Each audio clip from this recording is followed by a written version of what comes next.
kasih kerana memilih yang sahih dan berimbang. Berita perdana edisi Isnin 5 September 2022. Saya Fakhil Hidayat Ghazali. Dan saya Nurul Hidayah Nawai. Berikut paparan utama malam ini. Prinsip keadilan Islam tidak benarkan sebarang ketidakadilan, tidak beri keistimewaan kepada sesiapa. Tangani isu beg berat pemasangan loker untuk murid tahun 1 dan 2 mulai akhir bulan ini.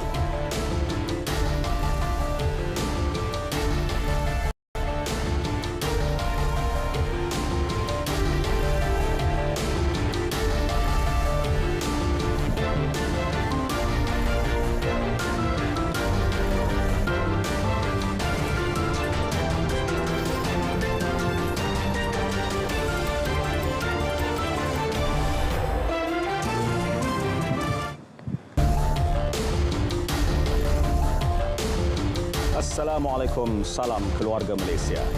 Prinsip keadilan Islam adalah menjunjung amanah Allah, tidak sama sekali memberikan sebarang keistimewaan atau pengecualian kepada sesiapa jua yang melakukan kesalahan. Yang di-Pertuan Agong Al-Sultan Abdullah Riayatuddin Al-Mustafa Billah Shah bertitah ketegasan prinsip keadilan Islam juga tidak membenarkan sebarang ketidakadilan kepada sesiapa, termasuk kepada mereka yang tidak disenangi dan ahli keluarga.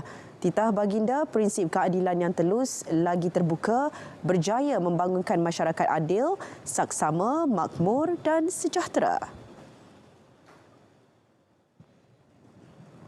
Justru kuasa menghukum dan memberi pengampunan tidak wajar digunakan sewenang-wenangnya kerana ianya bakal dipertanggungjawabkan kelak di hari kemudian. Jika undang-undang tidak dilaksanakan secara konsisten dan adil, nescaya keadilan tidak akan tercapai kerana falsafah di sebalik pengubalan sesuatu undang-undang itu telah ternoda. Pada masa sama, Hakim Mahkamah Syariah juga perlu bijak menggunakan kuasa budi bicara dalam menjatuhkan hukuman terutama melibatkan kes kekeluargaan. Al-Sultan Abdullah turut menyarankan agar hukuman diat dilaksanakan. Hukuman itu dicadangkan baginda sejak 6 tahun lalu. Menyaran pihak-pihak yang berkenaan supaya menentukan cadangan saya untuk mewujudkan hukuman diat ini dapat dikaji dan dilaksanakan dan diteliti dan dilaksanakan di negeri Pahang dan di Malaysia amnya. Sudah hampir 5 atau 6 tahun saya telah mengemukakan cadangan ini tapi masih lagi di peringkat kaji dan kajian dan berbincang. Hukuman diat merupakan harta yang wajib dibayar dan diberikan penjenayah kepada wali atau waris mangsa sebagai ganti rugi disebabkan jenayah yang dilakukan ke atas mangsa. Dalam pada itu, baginda turut menyarankan agar hukuman khidmat masyarakat dipertimbang sebagai salah satu bentuk hukuman kepada pesalah jenayah syariah. Al-Sultan Abdullah bertitah demikian ketika menyempurnakan perasmian dan pemasyhuran Kompleks Mahkamah Syariah Negeri Pahang, Kompleks Syariah Al-Sultan Abdullah di Kuantan. Turut berangkat Raja Permaisuri Agong Tunku Hajah Azizah Aminah Maimunah Iskandariah dan Pemangku Raja Pahang Tengku Hasanal Ibrahim Alam Shah Al-Sultan Abdullah.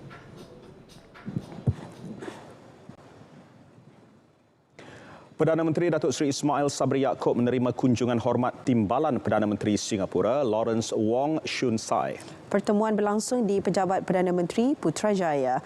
Hadir sama pada pertemuan ini Menteri Luar Datuk Seri Saifuddin Abdullah dan Menteri Kewangan Tengku Datuk Seri Zafrul Tengku Abdul Aziz. Turut serta Pesuruhjaya Tinggi Singapura ke Malaysia Vanu Gopala Menon. Kerjasama dua hala selain isu semasa dan serantau antara topik perbincangan Datuk Seri Ismail Sabri dan Lawrence Wong. Lawrence tiba semalam untuk lawatan kerja selama 4 hari yang mengukuhkan lagi hubungan baik dua negara berjiran.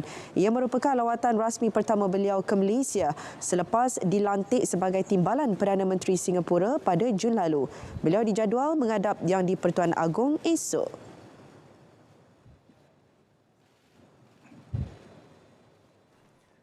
Pemasangan kemudahan loker di sekolah-sekolah rendah seluruh negara akan bermula hujung bulan ini. Menurut Menteri Kanan Pendidikan Datuk Dr. Razzie Jidin, bagi fasa pertama, tumpuan penyediaan kemudahan itu membabitkan sekolah rendah yang beroperasi secara 2 sesi melibatkan murid tahun 1 dan tahun 2. Tapi untuk fasa 1 ini kita buat untuk murid tahun 1 dan juga murid tahun 2. Dan insya-Allah kita akan mula pasang loker-loker di sekolah pada penghujung bulan ini.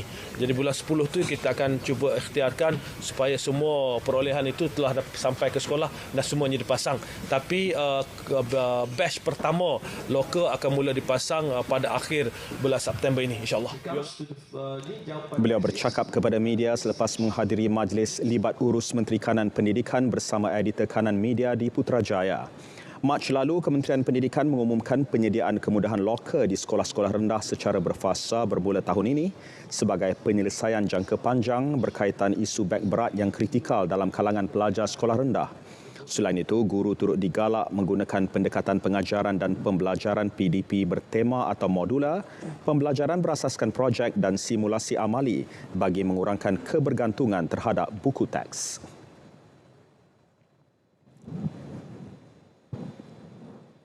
Kementerian Kesihatan dijangka mengumumkan ketetapan baharu pemakaian pelitup muka Rabu ini. Pengumuman tersebut berdasarkan beberapa indikator COVID-19 di negara ini yang terus menunjukkan penurunan termasuk kemasukan pesakit ke fasiliti kesihatan. Dan untuk melihat reaksi daripada pakar perubatan dan orang ramai, perinciannya bersama wartawan Mohan Cinasami.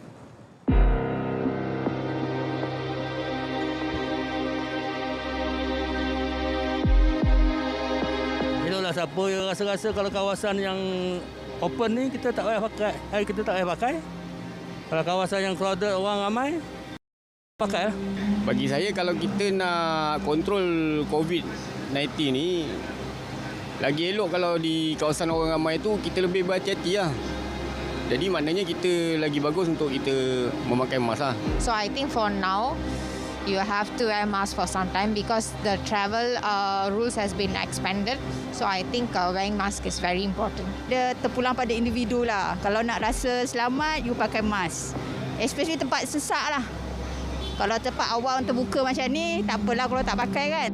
Bagi pakar perubatan pula, ketetapan baru itu juga perlu diambil kira dari aspek data lengkap vaksinasi, kadar sembuh yang tinggi, kemasukan ke hospital yang semakin menurun, kadar kematian yang terus berkurangan dan kes harian berkurangan. Banyak negara memberikan kelonggaran dalam pemakaian pelitup separuh muka. Namun pemakaian masih diwajibkan di klinik, di hospital, fasiliti kesihatan, penempatan warga mas dan dalam pengangkutan awam.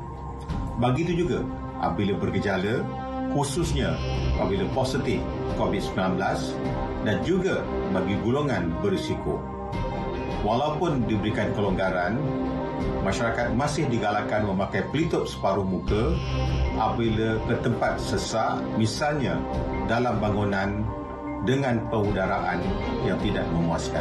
Penggunaan pelitup muka adalah satu praktis yang bagus dan harus dikekalkan. Norma baru ini yang memastikan penggunaan pelitup muka di kawasan tertutup dan crowded boleh mengelakkan penularan pelbagai jangkitan airborne. Bukan sahaja COVID, tetapi common flu, pertusis, tuberkulosis, influenza dan sebagainya. Wakil Pertubuhan Bukan Kerajaan pula, kelonggaran pemakaian pelitup muka adalah langkah terbaik sebelum negara menuju ke fasa endemik sepenuhnya. Kita telah melalui COVID dan kita di stage endemik sekarang. Dan juga saya faham apa yang langkah yang diambil oleh KKM untuk memastikan jangkitan ini tidak berterusan. Kalau kita tengok, bukan saja kita tengok kepada jangkitan COVID-19. Kalau kita tengok ada banyak virus lagi. Sebab virus-virus ini mungkin merebah melalui titisan air atau titisan udara dan sebagainya. Orang tidak tahu. So jadi kita perlu faham langkah yang diambil oleh KKM ini untuk kebaikan orang awam dan juga rakyat. Bermula 1 Mei lalu, KKM mengumumkan kelonggaran pemakaian pelitup muka, namun ia masih wajib dipakai apabila berada di dalam bangunan dan pengangkutan awam. Menterinya Khairi Jamaluddin juga masih mengumpul maklum balas pandangan daripada orang ramai sebelum mengumumkan keputusan baharu itu. Pakai pelitup muka atau tidak, ia sebenarnya bergantung kepada keprihatinan kita dalam aspek keselamatan dan kesihatan keluarga Malaysia. Apapun, ia sudah menjadi tanggungjawab kita dalam mengamalkan cara hidup yang sihat dan selamat bagi mengelakkan berlakunya semula penularan wabak COVID-19 dan juga wabak-wabak lain di negara. Ingat, kita harus berhati-hati dan berwaspada kerana wabak COVID-19 masih belum berakhir. Muhammad Cina Sami, RTM. Malaysia perlu memastikan asas penyelidikan klinikal negara adalah bertaraf dunia untuk menjadi hub ujian klinikal. Ke arah itu, Menteri Kesihatan Khairi Jamaluddin berkata, Malaysia perlu mempunyai penyelidik bertaraf dunia untuk menjalankan penyelidikan dalam pelbagai bidang termasuk onkologi, kanser, kardiologi dan penyakit jantung.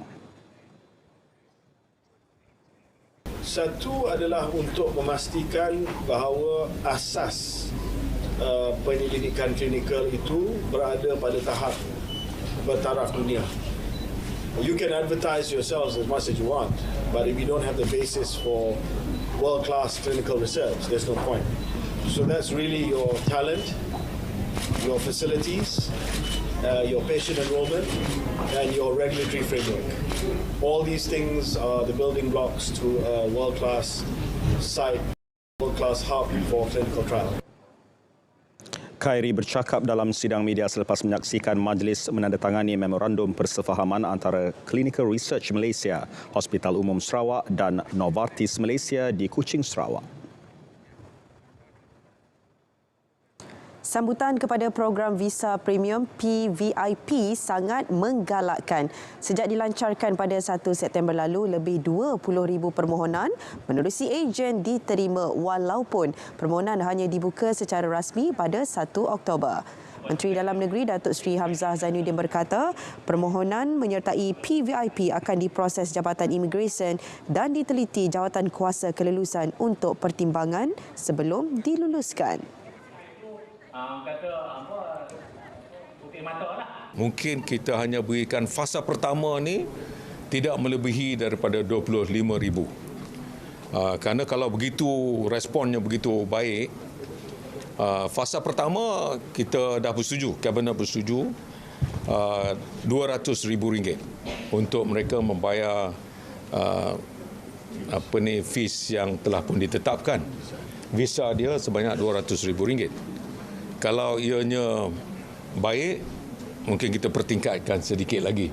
Maka sebab itulah saya nak buat mengikut fasa.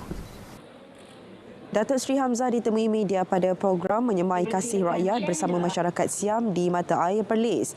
PVIP berkonsepkan residensi melalui pelaburan mampu memacu pertumbuhan ekonomi, menjana hasil pendapatan negara serta membuka peluang pekerjaan kepada rakyat.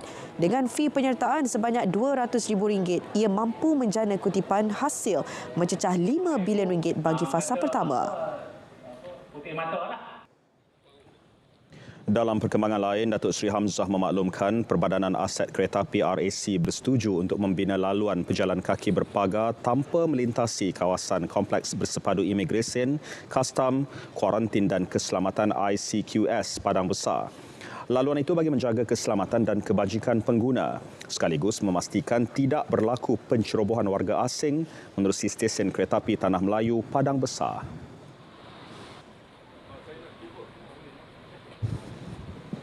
RAC bersetuju untuk mereka memagarkan kawasan supaya laluan jalan kaki itu tidak boleh masuk ke dalam kawasan kita, kompleks ini. Jadi persetujuannya adalah untuk mereka adakan satu lagi fencing, walaupun tanah itu untuk immigration, tapi kita benarkan supaya kita ada buat fencing di tepi sana tadi. Jadi apabila dah ada itu, mereka akan kita berikan satu tempat untuk orang menunggu mengambil penumpang, taksi, motosikal, semua di luar kawasan kita. RM392 bilion diperlukan bagi mengatasi masalah banjir hingga tahun 2100. Itu peruntukan anggaran Kementerian Alam Sekitar dan Air KASA berhubung langkah jangka panjang mengatasi masalah banjir di negara ini. Menterinya Datuk Seri Tuan Ibrahim Tuan Man berkata anggaran merangkumi komponen utama tebatan banjir dan saliran bandar sebanyak RM230.71 bilion serta infrastruktur pantai RM126.55 bilion. Kesungguhan kerajaan dalam menangani isu perubahan iklim negara dizahirkan melalui satu pelaburan besar kepada sektor air negara diperuntukkan sebanyak RM15 bilion secara off-bajet untuk tempoh 8 tahun bermula tahun 2023 hingga 2030 bagi projek-projek tebatan dan penyelesaian banjir secara menyeluruh serta pembinaan struktur sabu di kawasan kritikal yang terjejas teruk akibat monsun laut. Di samping itu, faktor perubahan iklim turut diambil kira dalam penyediaan reka bentuk pembangunan bagi memastikan infrastruktur air dibangunkan berdaya tahan terhadap kesan fenomena perubahan iklim. Kementerian juga sedang merangka pelaksanaan adaptasi perubahan iklim. Kita mengekalkan dasar di mana harga ayam perlu terus dikawal dan juga keutamaan ke tahap kecukupan bekalan domestik kekal menjadi satu prioriti. Pada masa yang sama, kita perlu memberikan perhatian kepada kebajikan industri penternakan ayam itu sendiri.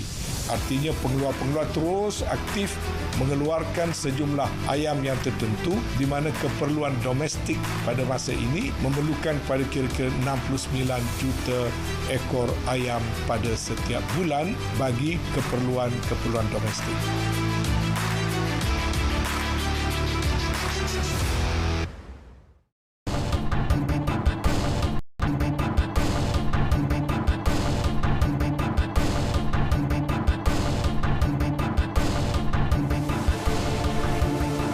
Kembali dalam berita perdana, sekarang ini kita ikuti perkembangan berita ekonomi. Equity Nasional Berhad Equinas melancarkan program pembangunan keusahawanan iaitu Iltizam Catalyst bagi membantu usahawan industri kecil dan sederhana IKS Bumiputra. 30 usahawan akan dipilih tahun ini bagi membina kecekapan operasi dan memperkukuh teras perniagaan selama 3 sehingga 6 bulan. Menurut pengarah pihak berkepentingan Equinas iaitu Hizwani Hassan, usahawan terpilih akan menerima bantuan teknikal dan bimbingan bernilai RM25,000 untuk membangunkan kemahiran perniagaan. Bantuan meliputi kemahiran kewangan dan tadbir urus profesional, penjenamaan dan pemasaran digital. Syarikat yang mempunyai sekurang-kurangnya 51% pegangan saham Bumiputra dan pendapatan tahunan antara RM300,000 hingga RM1 juta layak menyertai Iltizam Catalyst. Permohonan dibuka mulai hari ini hingga 18 September nanti. Dengan coverage media, kita akan bertambah lagi lah. Dan sekarang ni bukan berminat saja, boleh terus apply. Keindahan dan keunikan Danau Toba menjadikannya sebagai destinasi terbaru yang ditawarkan AirAsia Indonesia. Pengenalan laluan Jakarta Silangit oleh anak syarikat kumpulan penerbangan Capital A itu antara strategi untuk memperkukuh rangkaian domestiknya di negara berkenaan. Nolela Muhammad Noor yang berpeluang menaiki penerbangan sulung laluan itu pada 2 September lalu. Ada butirannya.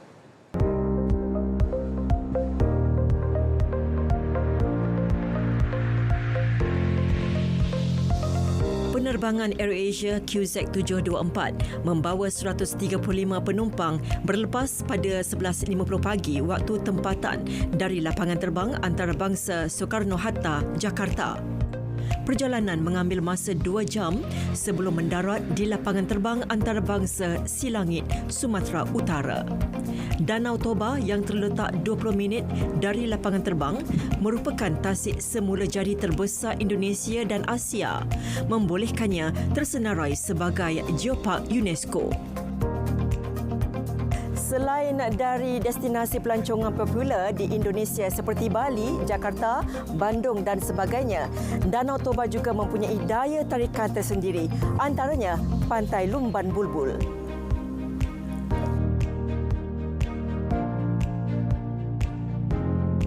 like to do new destinations and new routes. We believe there's a lot of tourism potential in Toba, and so this is step one of doing many routes to Selangor. It will become one of the big destinations for AirAsia. Selepas penambahan laluan baharu ini, AirAsia Indonesia turut merancang untuk memperkenalkan lebih banyak destinasi domestik pada masa hadapan. Danau Toba sebagai salah satu dari 5 destinasi super prioritas merupakan juga prioritas kami di Indonesia AirAsia. Kita udah launching banyak sekali rute baru ya. Salah satunya itu adalah Jakarta Silangit ini. Kita juga meluncurkan Medan Denpasar. Kita nanti meluncurkan juga Denpasar Makassar. Jadi ada banyak ya.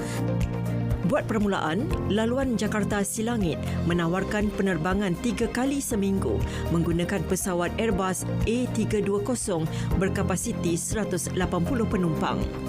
Serentak pengenalan laluan itu, AirAsia Indonesia turut melancarkan slogan baharunya Terbang Lagi Indonesia, menandakan komitmennya terhadap pembangunan ekonomi wilayah dan pemerkasaan komuniti Republik berkenaan.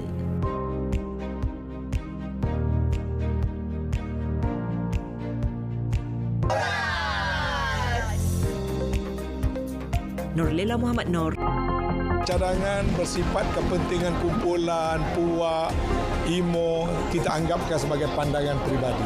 Kerajaan kekal mengutamakan integriti dalam setiap tindakan-tindakan kerajaan dan tak ada siapa yang boleh cuba memaksa Yang Amat Berhormat Perdana Menteri melakukan sesuatu yang tidak kena pada keluhuran undang-undang, separation of power dan juga integriti kerajaan keluarga Malaysia.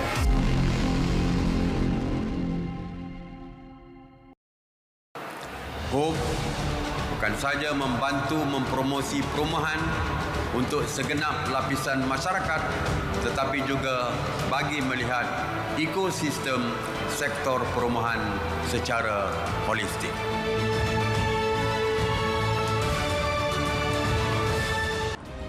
Sempena ulang tahun penubuhan Felda yang ke-66 tahun ini, saya ingin mengumumkan peruntukan khas pembangunan sebanyak RM66,000 untuk setiap rancangan Felda, di mana kesemua 317 rancangan akan menerima peruntukan ini dan kos keseluruhan sebanyak RM21 juta.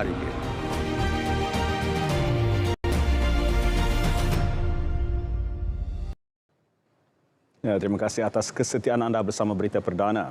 Tiada yang lebih membanggakan buat seorang pendaki solo apabila berjaya mengibar jalur gemilang di puncak gunung setiap kali misi pendakian. Ia simbolik perjuangan serta kepuasan yang tidak mampu digambarkan. Fauzura Yusof ada laporannya.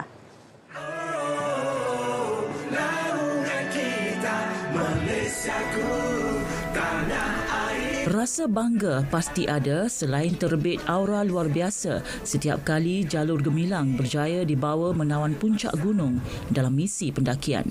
Anak kelahiran Terengganu yang berusia 55 tahun ini akui ia adalah salah satu cara mempamerkan semangat patriotik sebagai rakyat Malaysia, tanda besarnya kasih dan sayangkan negara. Antara pencapaian terbesar Muhammad Nur Mat Amin ialah berjaya mendaki Gunung Kinabalu, puncak tertinggi di negara ini sebanyak 50 kali secara solo pada 2007. Sehingga kini, 7 rekod pendakian diiktiraf Malaysia Book of Records dan 2 rekod diiktiraf ASEAN Book of Records. Pada saya, kejayaan mengibarkan bendera Malaysia tak kiralah kita berada di mana sekalipun. Walaupun ke mana saya pergi di luar negara, saya akan bawa bendera Malaysia. I am Malaysian. Kan? Sebab kita nak tunjukkan kepada luar bahawa semangat kita memang cukup kuat. Kan? Dan kita bangga jadi rakyat Malaysia.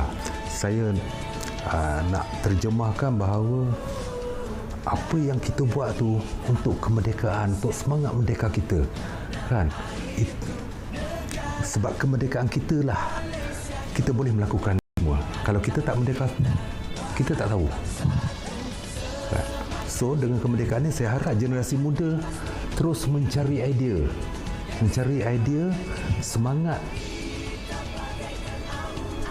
patriotik, semangat cintakan negara.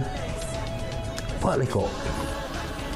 Berkongsi minat sama, kini beliau dan anaknya Muhammad Syahrul Nizam Muhammad Nur yang berusia 18 tahun sedang mempersiapkan diri untuk menawan puncak Everest pada tahun 2024. Sekaligus, Muhammad Syahrul bakal menjadi rakyat Malaysia termuda mendaki puncak tertinggi dunia itu. Sebagai generasi muda ni, saya nak tunjuk yang generasi dari negara kita boleh juga menjadi salah satu top of the world dekat dunia. Saya harap kita lebih buka mindset kita, lihat ke dunia luar. Saudara, siapa pun kita dan di mana pun kita, kalau jiwa anak Malaysia sentiasa terpahat dalam jiwa masing-masing, tiada yang mustahil untuk dilakukan. Ketika beliau berjaya membawa naik jalur gemilang setiap kali misi yang dilaksanakan, cuma satu terdetik dalam fikirannya. Malaysia boleh, anda juga boleh melakukannya. Pozra Yusof, RTM.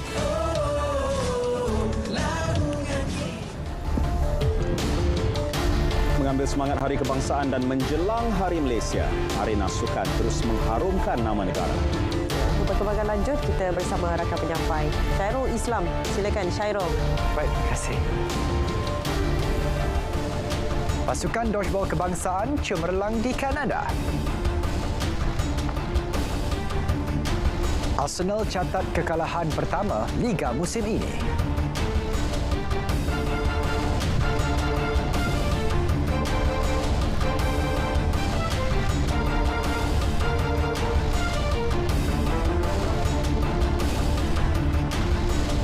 Assalamualaikum, salam sejahtera. Saya Syairul Islam. Untuk edisi Sukan malam ini kita mulakan dengan Sukan Dodgeball. Skuad lelaki kebangsaan memberikan kabar gembira buat peminat sukan tempatan apabila berjaya merampas kembali gelaran juara pada kejohanan dodgeball dunia di Kanada. Pada perlawanan berlangsung di Pusat Sukan Komuniti Sheffield Edmonton itu, skuad lelaki negara yang berada pada ranking pertama dunia tidak berdepan masalah besar untuk menundukkan pasukan Australia dengan keputusan 10-5 sekaligus meraih pingat emas. Kemenangan itu sekaligus mengulangi kejayaan pada edisi 2017 dan 2018. Skuad lelaki sebelum ini bergelar naib juara di Cancun, Mexico pada 2019. Dalam pada itu, skuad dodgeball campuran negara terpaksa berpuas hati dengan pingat perak pada penampilan pertamanya di pentas berprestij berkenaan selepas tewas 3-5 kepada pasukan tuan rumah. Pasukan dodgeball wanita pula terpaksa akur pulang dengan tangan kosong selepas kalah dengan keputusan 3-7 di tangan pasukan Australia pada penentuan pingat gangsa. Bagi mengenang jasa individu-individu yang banyak menambur jasa dalam arena sukan tanah air, Persatuan Penulis-Penulis Sukan Malaysia, SAM, memilih bekas Setiausaha Agung Majlis Olimpik Malaysia, Mendiang Datuk Syekh Kok Chi dan bekas Ketua Pengarah Majlis Sukan Negara, Allahyarham Datuk Seri Zulkifli Embong sebagai penerima anugerah khas pada Majlis Anugerah Serat 100+ Perpaduan SAM 2020-2021. Menurut Presiden SAM, Noris Madi Abdul Manap, anugerah khas berkenaan akan disampaikan Menteri Perpaduan Datuk Halimah Sadiq. Bagi kami pengamal-pengamal media sukan di Malaysia, kehilangan dua tokoh ini amat dirasai kerana kedua-duanya saling berkait rapat dengan wartawan-wartawan sukan dalam memberikan informasi, maklumat dan juga pelbagai bantuan yang diperlukan oleh para wartawan terutamanya semasa hayat beliau dan semasa mereka berkhidmat di Majlis Olimpik Malaysia maupun Majlis Sukan Negara. Majlis yang akan berlangsung esok itu turut memberi pengiktirafan kepada wakil-wakil media tempatan. Sebanyak 8 kategori dipertandingkan dengan pemenang keseluruhan kewartawanan sukan akan dinobatkan sebagai penerima trofi anugerah Sibyl dan hadiah wang tunai RM7,000. Saudara, sebentar tadi telah masuk waktu solat fardu Isyak bagi Kuala Lumpur dan kawasan-kawasan yang sama waktu dengannya. Selamat menunaikan solat fardu Isyak. Baik, perkembangan seterusnya berkenaan dengan aksi Liga Premier 2022. Pasukan Johor Darul Ta'zim JDT2 semakin hampir untuk bergelar juara musim ini selepas kejayaan memenang Terengganu FC TFC 2 3-0 mengukuhkan kedudukan mereka di Persada Liga dengan 39 mata. Berbaki satu lagi perlawanan, pasukan Harimau Selatan hanya memerlukan keputusan seri untuk menyekat pencabar terdekat Kelantan FC yang kini ketinggalan 3 mata. Pada aksi di Stadium Majlis Bandaraya Pasir Gudang itu, JDT2 membuka tirai jaringan pada minit ke-7 menerusi rembatan pemain berusia 20 tahun Daryl Sham. Kedua-dua pasukan kemudian berpeluang untuk mencetak gol namun gagal disempurnakan sehingga tamat separuh masa pertama. Bersambung babak kedua, JDT2 terus melebarkan jaringan menerusi Omar Hakim hasil hantaran Daryl Sham pada minit ke-82. Selang 3 minit kemudian, giliran Musa Sidibe pula menjaringkan gol ketiga sekaligus memberi keselesaan buat JDT2 sehingga whistle penamat. Selepas ini, JDT2 akan bertemu Selangor FC 2 pada 30 September dan keputusan seri sudah memadai buat mereka untuk bergelar juara Liga Premier musim ini.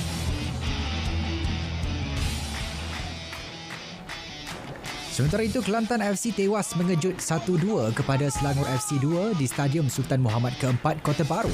Turun beraksi di hadapan penyokong sendiri, Kelantan yang memerlukan 3 mata bagi mencerahkan peluang memenangi trofi tersebut ketinggalan 2 gol di babak pertama menerusi jaringan Muhammad Alif Izwan Yuslan pada minit ke-28 dan S. Sharvin pada minit ke-34. Meskipun berjaya merapatkan kedudukan menerusi sepakan penalti Muhammad Ghaffar pada minit ke-76, ia sudah terlambat buat Kelantan untuk mengutip sekurang-kurangnya 1 mata. Kekalahan itu menyaksikan mereka kekal di tangga kedua dengan 36 mata, 3 mata di belakang pendahulu JDT2. Di Kuching, Sarawak pula bekalan 3 mata berjaya diperoleh Kuching City FC selepas menundukkan Kelantan United 2-1 pada aksi berlangsung di Stadium Negeri. Memanfaatkan sepenuhnya kelebihan beraksi di tempat sendiri, anak buah Irfan Bakti memperoleh gol pendahuluan menerusi pemain import dari Liberia, Abu Kamara pada minit ke-63. Tuan rumah kemudian menggandakan kelebihan hasil jaringan Amir Amri Saleh 4 minit kemudian. Gol tunggal Kelantan United pula diraih pada masa kecederaan menerusi Ashraf Alifuddin.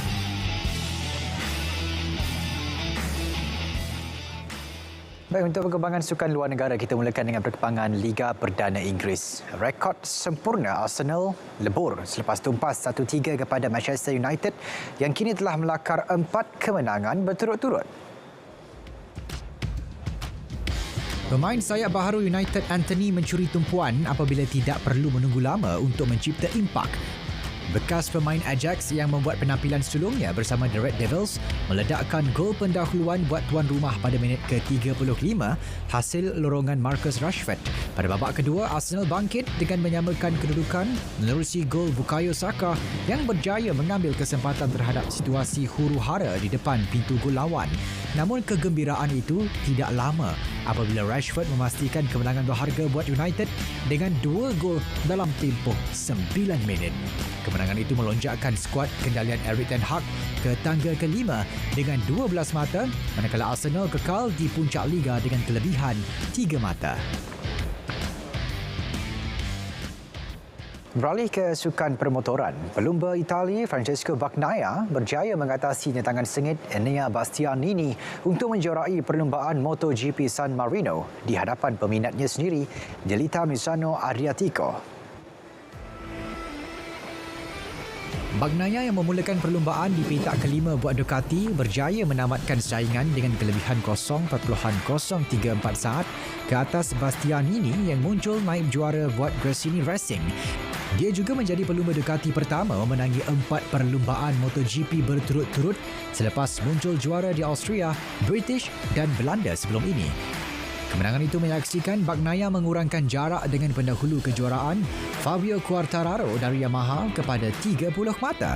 Pelumba Aprilia Maverick Vinales pula melengkapkan kedudukan ketiga podium, manakala Quartararo yang bermula di petak ke-8 menduduki tempat kelima.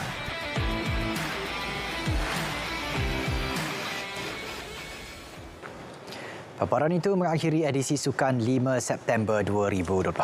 Saudara, saksikan kegemilangan Sukan Malaysia Sukma ke-20 bermula 16 September ini hanya di RTM sebagai rakan penyiar rasmi #Demi Malaysia. Saya Syahrul Islam. Assalamualaikum. Salam keluarga Malaysia.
Ya dia, ini satu perkara yang semua penyampai berita ataupun pengacara tak mahu berlaku. Betul.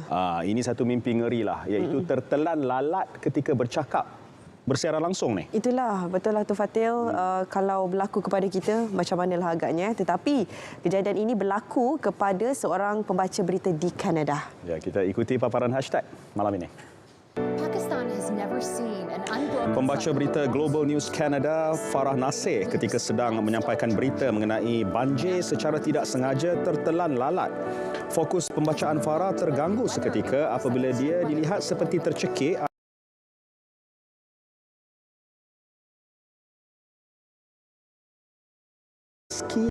tertelan serangga itu. China memperkenalkan bangunan pencakar langit Dance of Lights setinggi 590 kaki.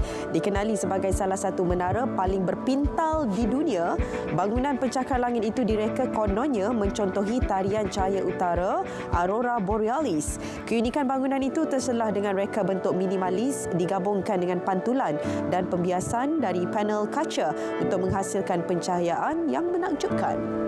Keseronokan pengunjung di sebuah taman hiburan di Mohali, India pula bertukar tragedi ngeri apabila salah satu permainannya, spinning swing, tiba-tiba jatuh terhempas. Siasatan polis mendapati terdapat kerosakan teknikal pada alat permainan itu menyebabkan ia terjatuh dari ketinggian kira-kira 50 kaki. Akibat daripada hempasan itu, 10 individu dilaporkan mengalami kecederaan parah. Pengendalinya telah melarikan diri dari tempat kejadian. Ya, sangat tidak bertanggungjawab pengendali itu. Ya, dan saya pun tidak mungkin akan naik. Yang sangat berbahaya di taman-taman hiburan ini. Ya. Baiklah, paparan hashtag itu menutup berita perdana edisi hari ini, Isnin 5 September. Dapatkan perkembangan sahih sepanjang masa melalui portal berita.rtm.gov.my. Terus semarakkan sambutan Bulan Kebangsaan dan mari kita sama-sama kibarkan jalur gemilang. Dengan ini, Assalamualaikum. Salam keluarga Malaysia. Teguh bersama.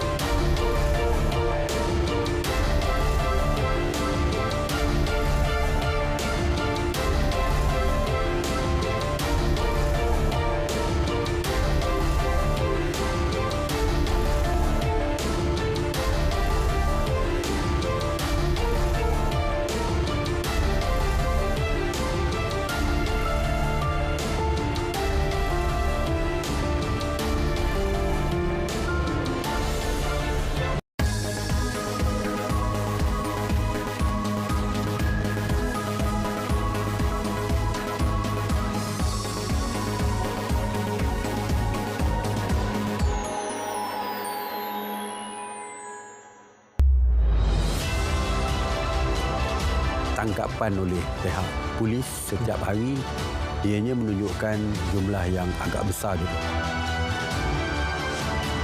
Memperincikan perkembangan dalam negara. Bila titah tuanku itu mengatakan ini merupakan bajet yang harus mendapat mandat dan sokongan. Politik, ekonomi serta isu semasa. saksikan Bicara Naratif setiap Isnin dan Selasa pukul 9 malam di saluran berita RTM dan TV1.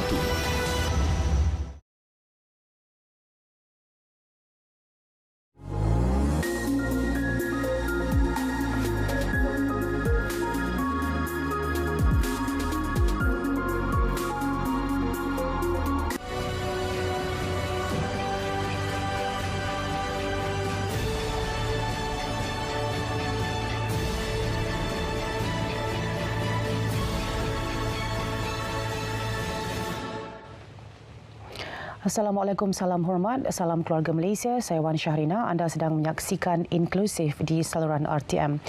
Beberapa tahun terdekat ini, kita banyak memberikan fokus kepada COVID-19 dan bagaimana kita begitu mengharapkan ada cahaya yang terang di sebalik di hujung terowong gelap. Waktu ini, tahun ini, pada masa kita telah pun mungkin sudah boleh menerima COVID-19 dan hidup bersama-sama dengannya, rupa-rupanya ombak-ombak susulan yang tercetus daripada tsunami pandemik baru saja tiba ke pantai kehidupan kita dan hidup masih lagi sukar. Saya bercakap secara khusus berkenaan dengan cabaran ekonomi dan terutamanya di negara kita. Untuk anda malam ini, Inklusif membawakan Yang Berhormat Senator Tengku Datuk Seri Utama Zafrul Tunku Abdul Aziz, Menteri Keuangan Malaysia. Apa khabar, Datuk Seri? Baik, Wan Syahrina. Terima kasih sekali lagi kerana bersama-sama kami. Dan 2022, rupa-rupanya, Datuk Seri, masih lagi satu lagi tahun yang mencabar untuk kita. Dan saya kira antara yang paling utama ialah berkenaan dengan kenaikan kos sara hidup. Ia menekan semua lapisan keluarga Malaysia. Jadi kalau boleh kita tahu sebagai pembukaannya sejauh mana kerajaan memerhati dan juga berusaha untuk menangani isu ini untuk membantu rakyat. Terima kasih Wan Syahrina. Kalau kita lihat tahun 2022 ini merupakan tahun pemulihan ekonomi kita yang berbanding dengan tahun 2021 dan juga tahun 2020. Kita telah membuka semula aktiviti ekonomi kita. Dan juga kita telah membuka sempadan antarabangsa kita. Jadi kita dapat lihat bahawa peniaga-peniaga kita, perniagaan telah mula kembali kepada ataupun pasca COVID-19.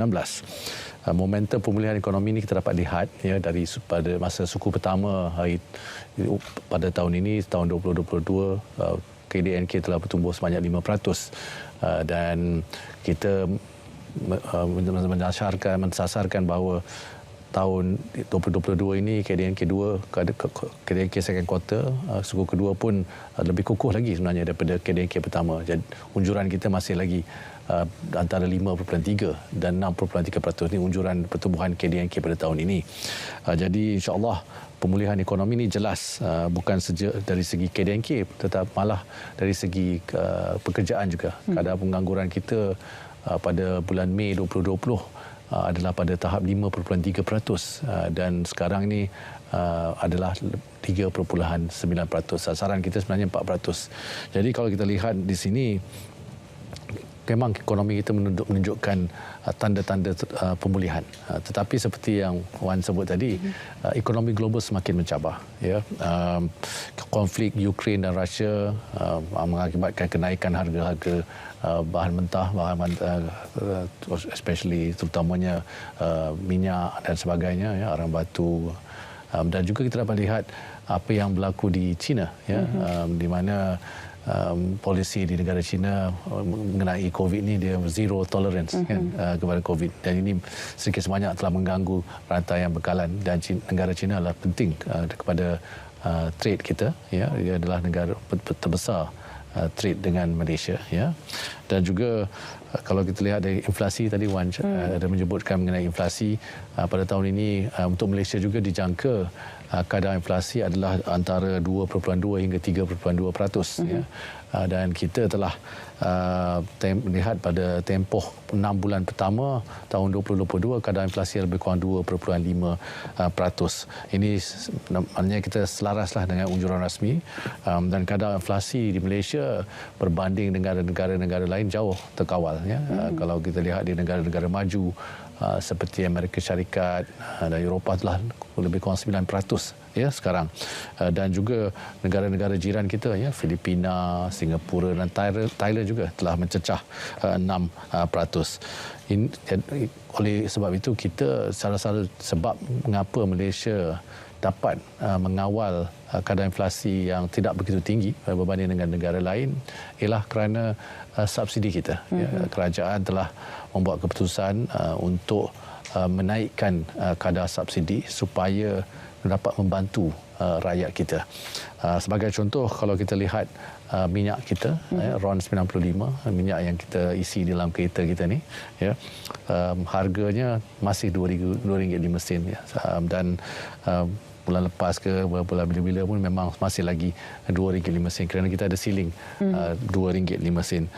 Kalau kita tengok sebenarnya harga 1 liter tu ialah lebih kurang RM4.70 seliter.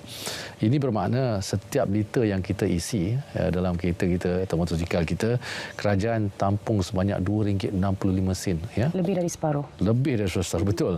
Dan harga ini dikekalkan kerana kita naikkan subsidi kita. Jadi subsidi petrol, produk petroleum ni dianggarkan lebih kurang 30 ataupun hampir 31 bilion ringgit pada tahun ini. Subsidi ini untuk semua, bukan saja untuk golongan B40 dan M40 tapi juga golongan T20. Dan sebenarnya golongan T20 ni adalah penerima manfaat terbesar subsidi. Dan subsidi ini bukan saja subsidi RON 95 tetapi juga kita dapat kita lihat dengar pasal subsidi minyak masak, ya, subsidi minyak masak yang RM2.50 per kg, ya. Subsidi minyak masak pun akan mencecah RM4 bilion. Dan sebelum ini kita tidak pernah pun memberi subsidi ayam dan telur. Ayam dan telur subsidinya akan mencecah RM1.1 bilion.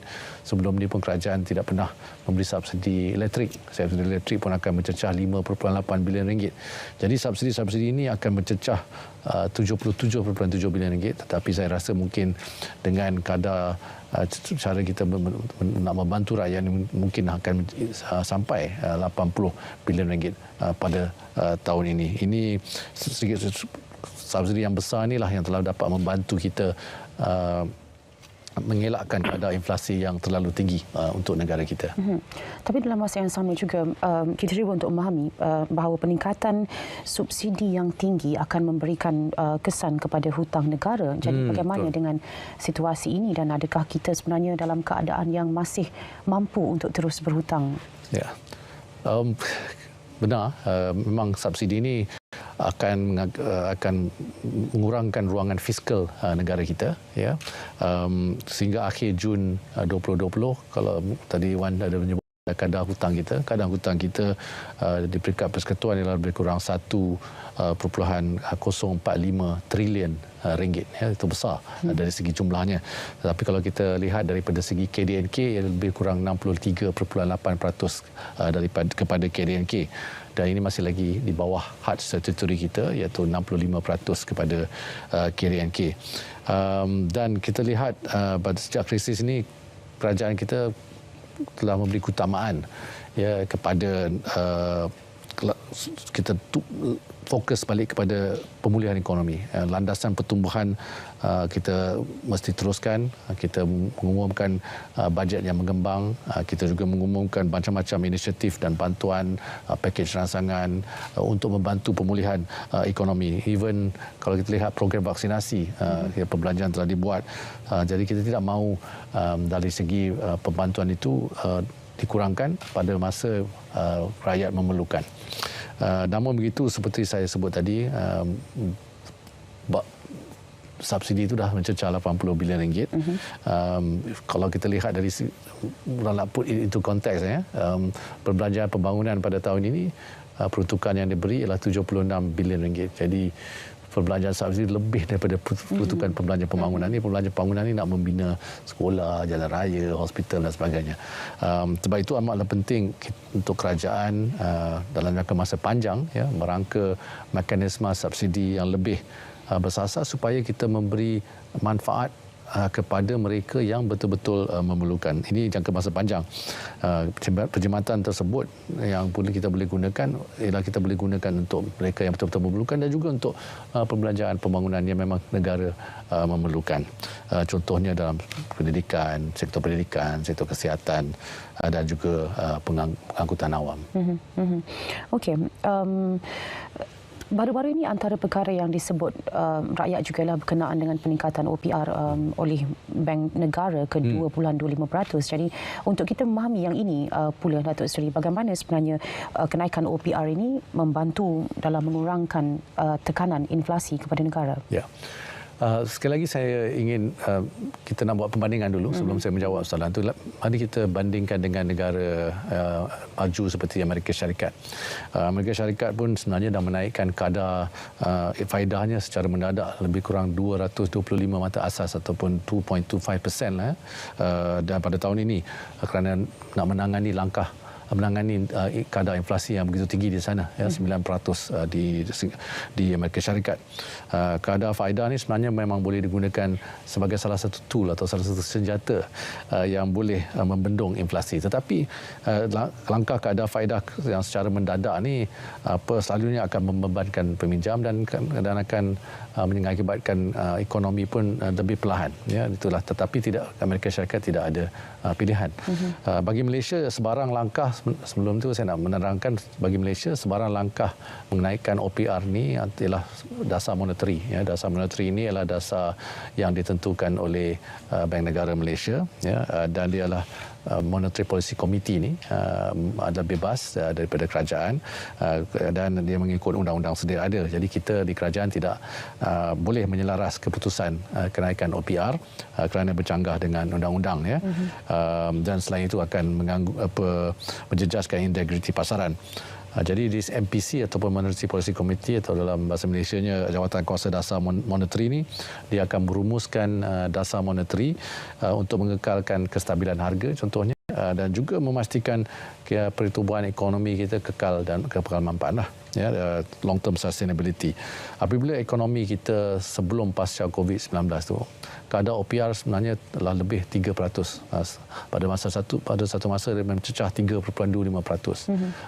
Sekarang ni lepas kenaikan 25 bata asas ni, kadar OPR kita ialah 2.25%. Masih lagi rendah berbanding dengan sebelum pasca COVID-19, ya, 3%. Jadi tahun dari 2012 sampailah tahun sebelum pasca sebelum COVID tu memang dalam 3%. Kini ekonomi kita berada dalam landasan pemulihan. Saya dah sebut tadi, KDNK kita pada suku pertama 5%, KDNK kita pada suku kedua pun akan menunjukkan pertumbuhan yang lebih daripada suku pertama.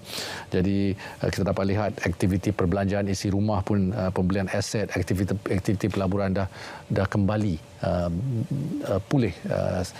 Terlihat daripada segi pembelanjaan runcit contohnya, ya, memang lebih besar daripada sebelum pasca COVID-19. Jadi kita lihat kadar inflasi memang masih lagi terkawal. Saya dah sebut tadi pada 6 bulan pertama 2.5%. Jadi kalau berdasarkan faktor-faktor ini, Bank Negara telah mengambil keputusan untuk melaraskan kadar OPR ni secara beransur-ansur. Jadi dia naik sikit je, 25 mata asas sebelum ini, dan naik lagi 25 mata asas. Kerana sebelum ni 1.75 naik ke 2, lepas tu naik ke 2.25%. Dia tak naik terus macam negara-negara lain sampai 3-4%, ya. Dan dasar kerajaan menerusi Bank Negara berpandangan bahawa kenaikan kadar OPR ni tidak akan memberi kesan yang ketara, di mana 1/3 pinjaman oleh golongan B40 ni adalah kadar tetap sebenarnya, ya, dan juga yang terdiri kebanyakannya daripada hutang-hutang kereta dan juga pinjaman peribadi.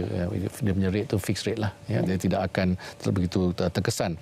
Pada masa yang sama, kerajaan kita telah menyatakan bahawa sebarang pelarasan dasar monetary pada masa hadapan ni akan dilaksanakan secara terkawal dan beransur-ansur. Itu yang Bank Negara telah memberi pengmakluman kepada kita lah. Tapi dari sudut dasar, daripada kerajaan punya point of view, kita our fiscal policy yang telah juga akan membantu ekonomi kita. Okey. Satu lagi perkara ialah nilai ringgit berbanding dolar Amerika Syarikat dan orang memerhatikan kejatuhan nilai ringgit ini dan tertanya-tanya adakah trend ini akan berterusan dan apa yang kita buat untuk mengukuhkan semula nilai ringgit kita. Ya, masalahnya kita selalu banding ringgit ni dengan US dollar, tapi kita tak membanding ringgit dengan mata wang asing yang lain. Memanglah kalau kita berbandingkan ringgit dengan US dollar, ringgit telah terkesan akibat pasaran kewangan global yang terus mengentat. Ini is the tightening global financial condition. Saya tadi baru sebut bahawa kadar faedah Amerika Syarikat naik sampai 275 mata asas. Jadi oleh itu banyak menguatkan lagi mata wang US dollar.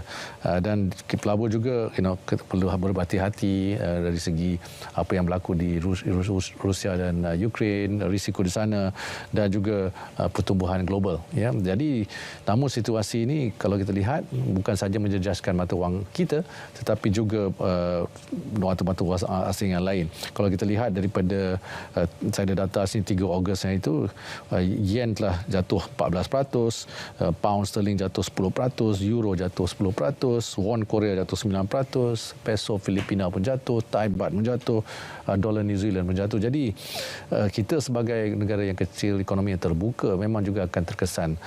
Dan kita sebenarnya kalau kita nak bandingkan dengan negara lain, kalau kita banding dengan negara lain, kita telah ringgit telah mengukuh, getting stronger berbanding dengan yen, berbanding dengan euro, dengan pound sterling, dengan Korea won, dengan peso Filipina, dengan Thai baht. Kita lebih actually strengthen berbanding dengan mata-mata wang asing ini.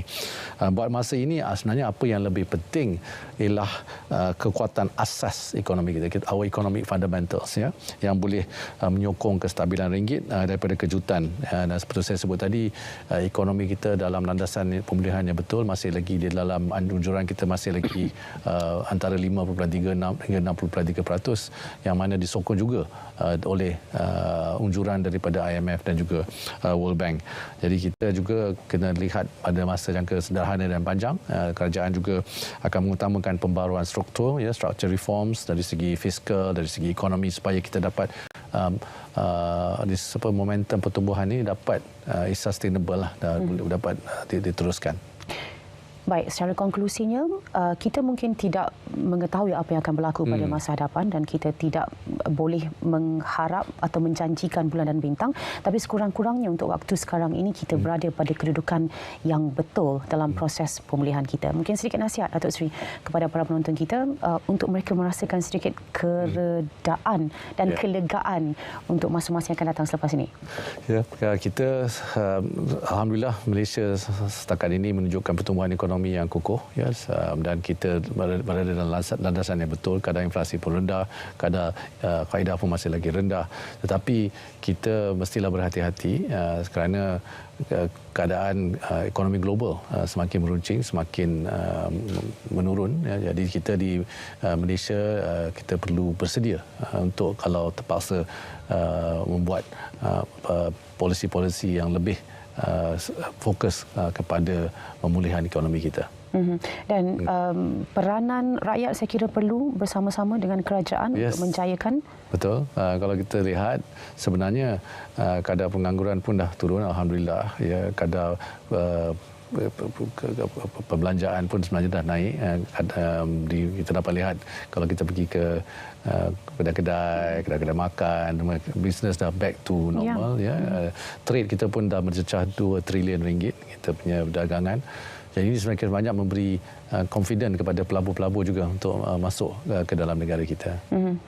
Okey, baik, itu rumusannya untuk waktu ini kerana kita menyentuh ataupun memberikan fokus kepada isu ekonomi dan tindakan kerajaan dalam menanganinya. Tengku Datuk Seri Utama Zafrul Tunku Abdul Aziz, Menteri Kewangan Malaysia bersama-sama inklusif pada malam ini. Jumpa lagi pada lain masa. Terima kasih Datuk Seri kerana bersama-sama kami. Terima kasih juga untuk anda yang menonton siaran ini. Jumpa lagi. Jumpa lagi.